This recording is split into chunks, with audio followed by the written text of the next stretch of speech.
오늘 이 말씀을 통해서 우리는 이 민수기의 가장 중요한 주제를 볼 수가 있습니다. 그것은 이 하나님의 말씀과 인간의 말의 대비입니다. 그래서 이 우리가 하나님의 말씀을 따르느냐, 인간의 말을 따르느냐, 그것에 따라서 우리의 삶이 달라집니다. 여기서 인간의 말이라는 건 하나님과 반대되는 인간의 이 말이죠. 그래서 이 그 민수기의 내용을 보면은 하나님께 순종하는 것과 하나님께 순종하지 않은 이 두 가지 사건들을 이제 대비해서 보여주고 있습니다. 우리가 이제 지난번에 이 민수기의 율법의 규정들이 보여주고 있는 그 어, 하나님의 축복을 받는 조건, 하나님의 인도하심을 따라서 승리하며 전진하는 그 조건에 대해서 보았습니다만, 그 말씀을 어떻게 따랐는지 안 따랐는지 이제 민수기 말씀이 이제 보여주고 있어요. 그래서 이 민수기 말씀에 나오는 사건들 중에서 이 뒤에 보면은 이제 이스라엘 백성이 순종해서 어 여러 가지 전쟁에서 승리하는 사건들이 나옵니다만, 그 앞에 그것과 반대되는 바로 하나님께 반역하는 이 사건들이 등장을 합니다. 우리가 이것을 통해서 이 교훈을 얻고 우리가 이런 자리에 서지 않고 이제 하나님의 은혜를 받는 그런 자리에 서기를 간절히 소망합니다. 그래서 이 보면은 요 11장에 디베라에서 이스라엘 백성들이 하나님을 원망하는 사건으로 이제 이스라엘 백성들의 새로운 또 반역과 불순종의 그런 사건들이 시작이 됩니다. 그래서 민수기 앞에서는 이제 그런 여러 가지 준비하는 과정이 나오는데, 그들이 이제 막상 그 길을 떠나자 말자 제일 처음 등장하는 사건이 이제 디베라 사건이에요. 그래서 그 요 사건에는 보면은 악한 말로 하나님을 원망했다 이렇게 나옵니다. 11장 1절. 악한 말로 하나님을 원망했다. 근데 그 왜 하나님을 원망했는지는 나오지 않아요. 근데 중요한 것은 여기서 하나님의 말씀과 대비되는 인간의 악한 말로 시작을 합니다. 이게 이 민수기 앞에서 민수기 1장에서 하나님의 말씀으로 시작하는데, 이제 그것과 대비되는 인간의 악한 말이 나와요. 그래서 이 말에서부터 시작해서 약한 말로 원망하는 사건부터 시작해서 이제 이스라엘 백성들의 여러 가지 이렇게 문제들이 등장합니다.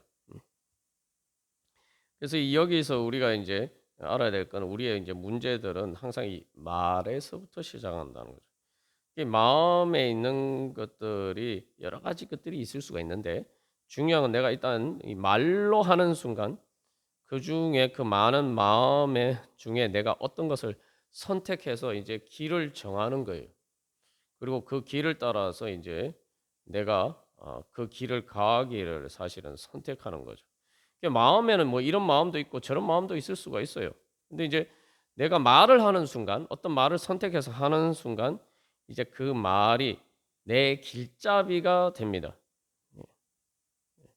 그래서 이 우리가 이제 이 말을 통해서 이 시작하는 그런 문제들을 우리가 이 여기서 이제 볼 수가 있습니다. 그래서 이 사건이 이제 8가지 하나님께 불순종하고 반역하는 사건이 나옵니다.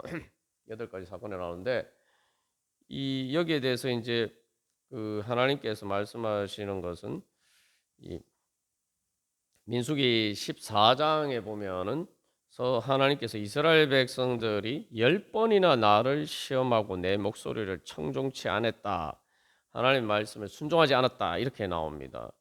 여기 10번이라는 건 뭐 정확한 숫자로 10번일 수도 있지만 계속 반복해서 이스라엘 백성들이 그렇게 했다는 거죠.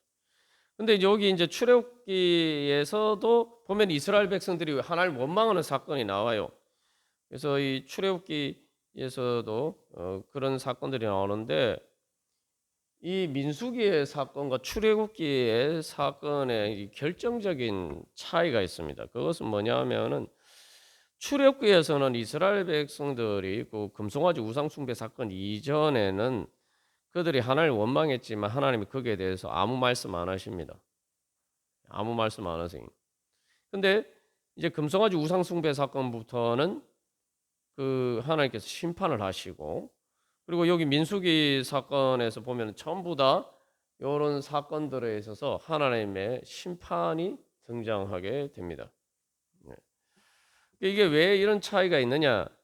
이제 출애굽기에서 이제 시내산에서 호렙산에서 이게 하나님과 언약을 맺기 전에는 하나님이 이스라엘 백성들 하나님을 원망해도 하나님이 거기에 대해서 아무 말씀 안 하세요.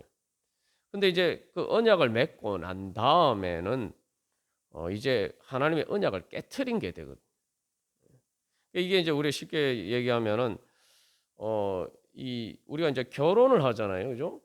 결혼식을 올리고 난 다음에는 이제 불륜은 바람 말 그대로 다른 사람을 만나는 것은 이건 그냥 단순한 문제가 아니고 보통 우리가 뭐 양다리 이렇게 얘기하는데 단순한 양다리 이런 문제가 아니죠. 연애할 때야 뭐 양다리 하는 것도 물론 그렇게 하면 안 되지만 문제가 있지만 결혼하고 난 다음에 이제 양다리를 걸치는 건 심각한 문제죠, 이게. 이게 말 그대로 불륜의 문제가 되고 그래서 그런 것과 이제 비슷하다고 볼 수가 있습니다. 그리고 여기서 또 하나님이 처음부터 이렇게 책망하시는 건 아니고 하나님이 기회를 주십니다.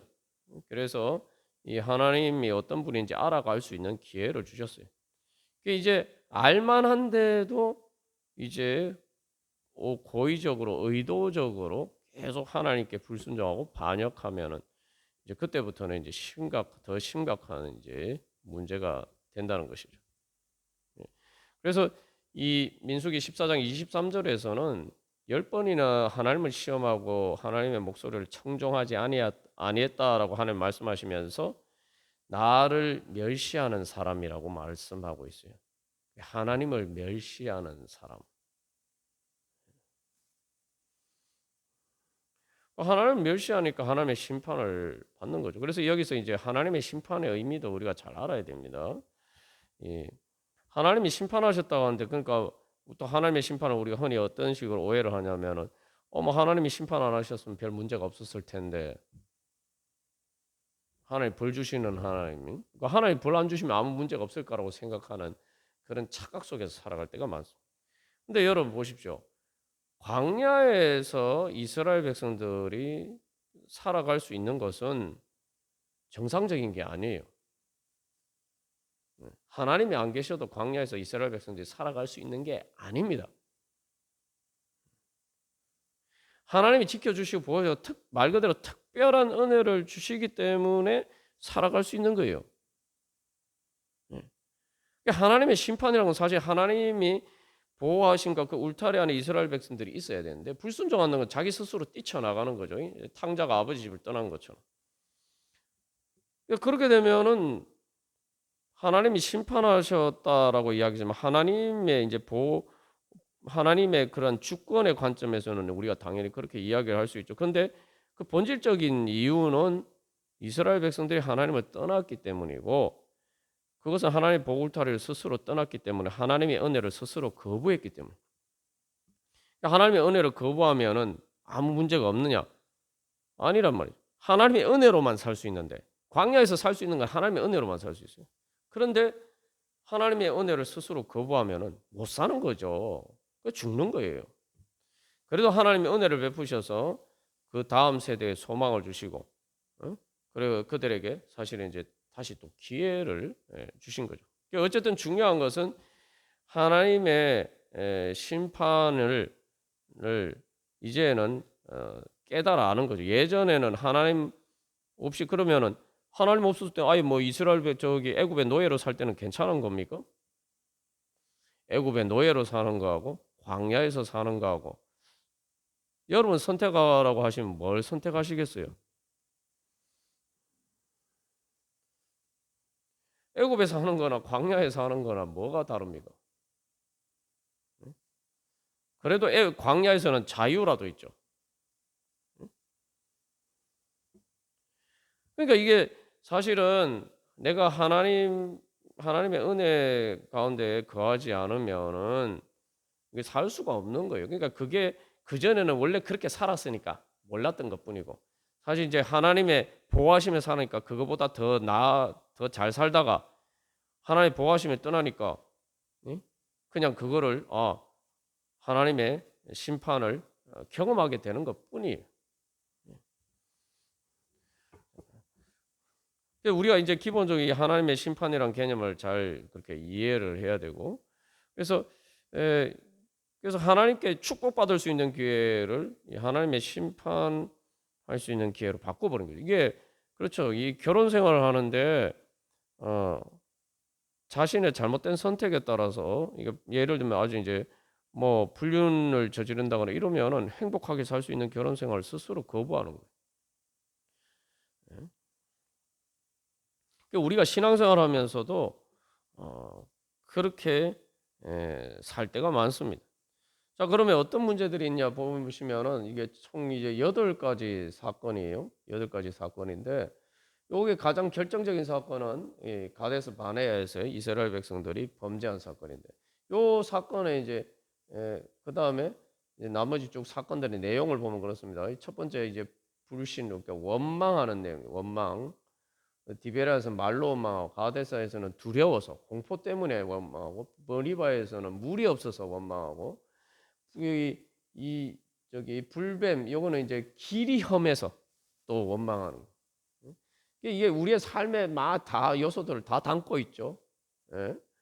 두려움, 걱정, 근심, 그다음에 삶의 문제, 또 삶의 환경 문제 이런 것들로 계속 원망을 한단 말이에요. 그다음에 이제 요건 불신의 문제고, 그다음에 이제 부정한 문제. 이건 적극적으로 죄를 저지르는데 기브로 핫다와 여기서는 이제 고기에 대한 탐욕, 바알보울에서는 음행, 이 성적인 문제, 탐욕. 그래서 이거 적극 이런 죄를 또 저지르게 됩니다.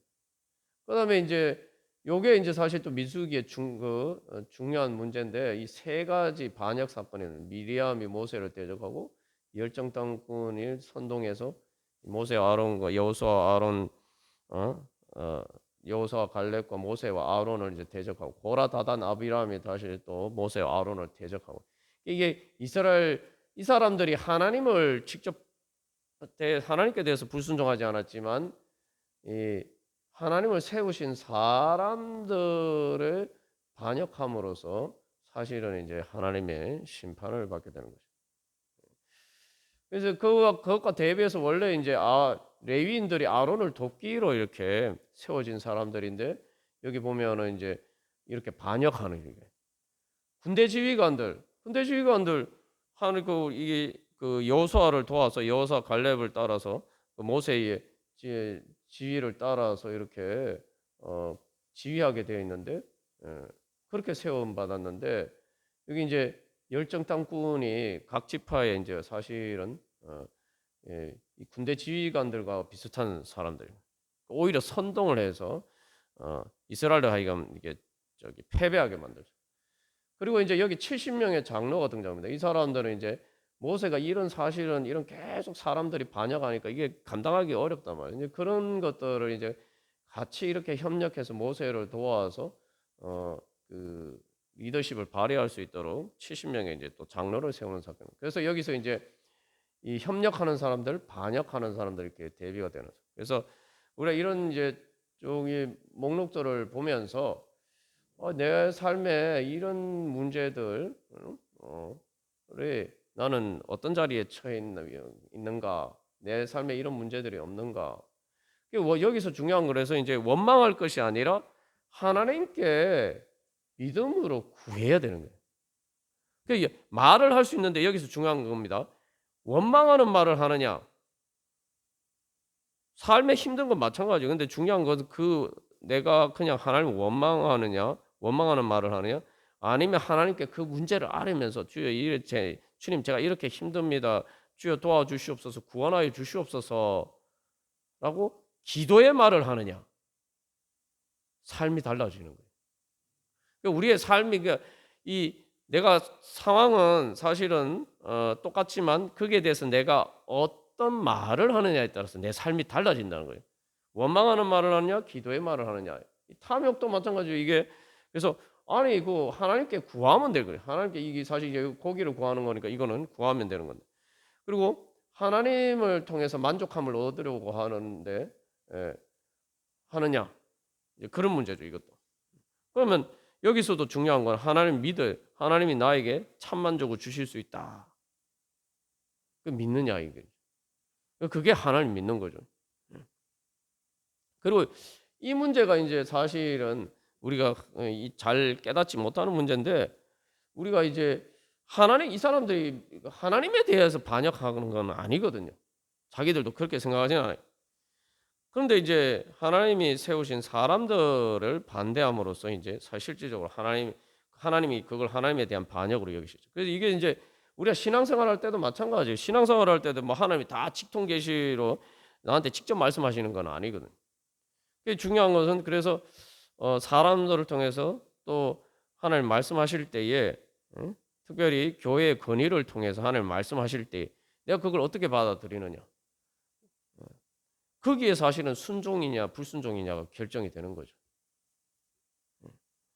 우리가 상식적으로 조금만 생각해봐도 아 이게 저 어떤 뭐 목회자나 사역자가 자기 개인적인 의견으로 하는 말인지 아니면은 믿음에 따라서 하나님의 말씀을 전하는 것인지 우리가 이게 조금만 생각해 보면 상식적으로 알 수가 있는 거예요. 근데 뭐 저도 이게 사실 보면은 그런데 그래서 이 여기서 중요한 거는 아 이게 하나님의 말씀이다. 하나님이 저 사람을 통해서 나에게 말씀하시는구나. 이렇게 이제 깨달으면 우리가 순종할 수 있죠. 그래서 사실 우리의 순종과 불순종의 문제 대부분의 문제는 사실은 사람들을 통해서 나의 믿음의 선배들이나 또 여러 가지 그런 지도자들을 통해서 하시는 말씀에 내가 이렇게 순종하느냐 사실은 그 문제예요. 대부분 뭐 내가 직통 계시를 받는데 하나님이 그 말씀에 불순종했다. 어?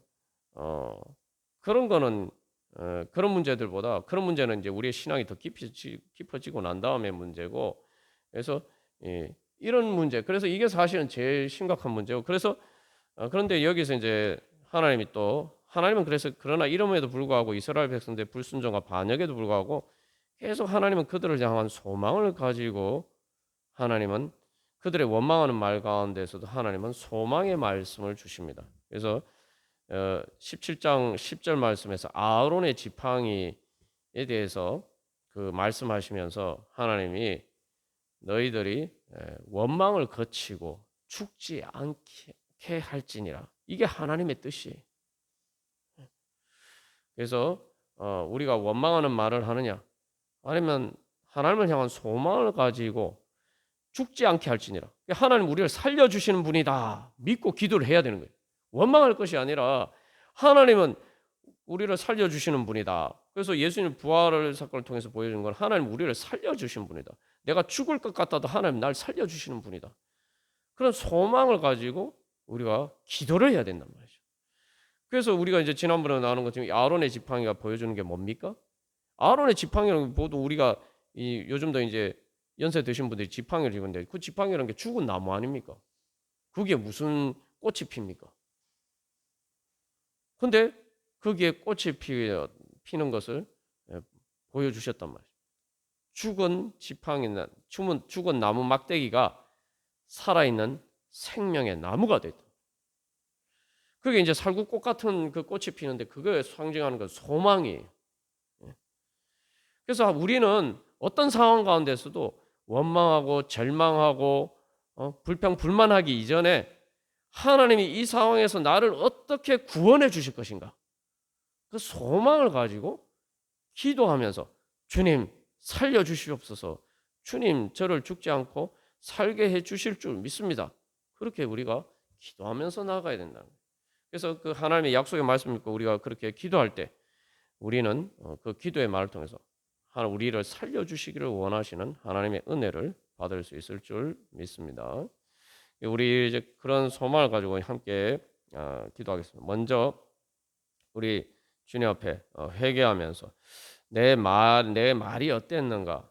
우리가 일상생활에서도 사실은 뭐 안 좋은 일이 있거나 조금만 어떤 일이 있으면 막 불평불만하는 말을 쏟아내는 경우들이 많은데 우리의 그런 것들을 보면서 내가 그 가운데서 물론 일시적으로 그럴 수도 있어요. 근데 그 다음에 내가 그것을 바꾸어서 기도로 바꾸었는가?